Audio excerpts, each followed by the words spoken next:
महाराष्ट्र चुनाव में सियासी करवट बदल रहा, किशोर बैठेगा, इस पर अभी कुछ नहीं कहा जा सकता। सीट बंटवारे से लेकर उम्मीदवारों तक का चयन सभी पार्टियां अपनी अपनी चाल को फूंक फूंक कर रखते नजर आ रही हैं। इसके पीछे की वजह यह भी है कि उनकी एक गलती का फायदा सामने वाली पार्टी न उठा ले।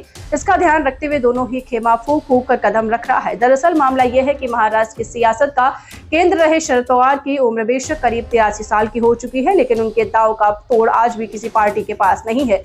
भतीजे अजित पवार और अपने सहयोगी जाने से छूटे शरद पवार ने चुनाव में 3 ऐसी चाल चली हैं जिनका खामियाजा शायद महाविकास अघाड़ी को उठाना पड़ जाए, जिस पर चर्चाएं तेज हैं। और शरद पवार को चुनावी चाणक्य के रूप में प्रोजेक्ट करते हुए इन 3 का जिक्र आखिर क्यों हो रहा है।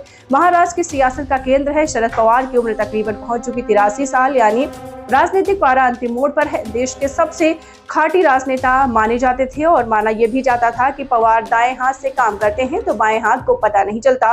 हाल के साल में शरद पवार के लिए चुनौती भरे दिन हो चुके हैं। भतीजे की बगावत करीबी नेता आधिकारिक तौर पर सिंबल पार्टी का चला गया। माना यह भी गया कि शरद पवार अपने सियासी सफर के आखिरी पड़ाव से निराश रहेंगे, लेकिन पवार इस बात से इत्तेफाक नहीं रखते और खुद लिखने के काबिल अभी भी हैं जब उनकी उम्र 83 साल हो चुकी है।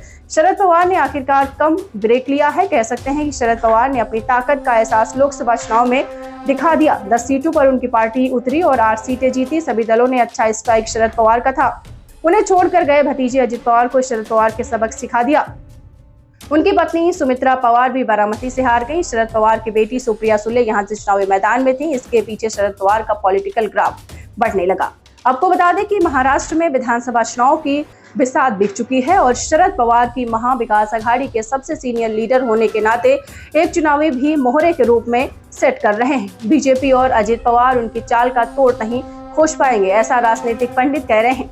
कहा यह भी जा रहा है कि सियासत का असली चाणक्य एक बार फिर कम ब्रेक कर चुका है। 3 वो बड़ी चाल शरद पवार ने जो चली हैं जिससे कि विरोधी चित्त हो सकते हैं। सबसे पहली बात तो शरद पवार की तरफ से एक तरीके से मान लीजिए कि चुनावी निशान के तौर पर चली गई चाल है, वो है एंट्री करो टिकट पाओ। शरद पवार का टिकट वितरण बीजेपी और अजित पवार के लिए सिरदर्द है। शरद पवार संदीप नाइक को अपनी प्रॉपर्टी में शामिल कर चुके हैं। वो बेलापुर से उम्मीदवार घोषित हो चुके हैं। चौंकाने वाली बात यह है कि संदीप के पिता बीजेपी पहले ही टिकट दे दिया गया। संदीप की बीजेपी से बेलापुर के लिए टिकट की चाहत थी, लेकिन बीजेपी पार्टी ने यहां मंदा महात्रे को प्रत्याशी बनाया और शरद पवार को मौका मिला संदीप को एनसीपी ज्वाइन कराकर इमोशनल कार्ड खेलते हुए। मेरे पिता भी मेरे साथ नहीं है, मैं दुखी हूं। पवार ने बीजेपी का दरवाजा खटखटाने की ये जो इस तरीके की बात थी वो सामने रखी और इन्हें पार्टी में शामिल कराकर टिकट दे दिया गया। दूसरी बड़ी बात जो शरद पवार को लेकर महाराष्ट्र के चुनाव संदर्भ में कही जा सकती है वो हिसाब पूरा करेंगे। शरद पवार ने हर उस विधायक को सबक सिखाने का फैसला लिया जो उन्हें छोड़कर उनके भतीजे के साथ गया।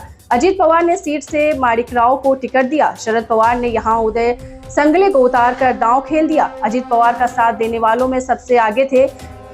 इससे पहले पवार सरनजीत सिंह घाटगे और हर्षवर्धन पाटिल को पार्टी में लेकर आए और अजित पवार की पार्टी ने यहां तक कि कह दिया कि शरद पवार की पार्टी बीजेपी की हो जाएगी। यानी शरद पवार का ये दाव है वाकई में अजित पवार और खासतौर से अगर बात करें तो उनके लिए परेशानी का सबब है। तीसरी बड़ी बात शरद पवार के लिए फिलहाल चुनावी चाणक्य के तौर पर कही जा सकती है। सीट शेयरिंग से खुश नहीं थे, लेकिन शरद पवार ने दोनों पार्टियों के बीच मध्यस्थता करके एक फॉर्मूला तैयार किया जिस पर आप दोनों सहमत हो चुके हैं। खास बात यह है कि लोकसभा चुनाव में सबसे बेहतरीन प्रदर्शन करने के बाद भी शरद पवार ज्यादा सीटें लेने पर नहीं अड़े। उन्होंने संतुष्टि का भाव दिखाया, सहयोग का भाव दिखाया, जिसका दांव ये हुआ कि महायुति चिंता में पड़ गई। महाराष्ट्र में 20 नवंबर की 288 सीटों पर वोटिंग है। 23 नवंबर को रिजल्ट आएगा। झारखंड के साथ कुछ राज्यों के उपचुनाव के साथ, लेकिन जिस तरीके से सियासी तस्वीर इस वक्त दिखाई पड़ रही है, महाराष्ट्र का चुनाव बहुत दिलचस्प हो रहा। 83 साल के शरद पवार एक बार फिर चुनावी चाणक्य की भूमिका में नजर आ रहे हैं। पढ़ते रहिए fight against criminal daily newspaper.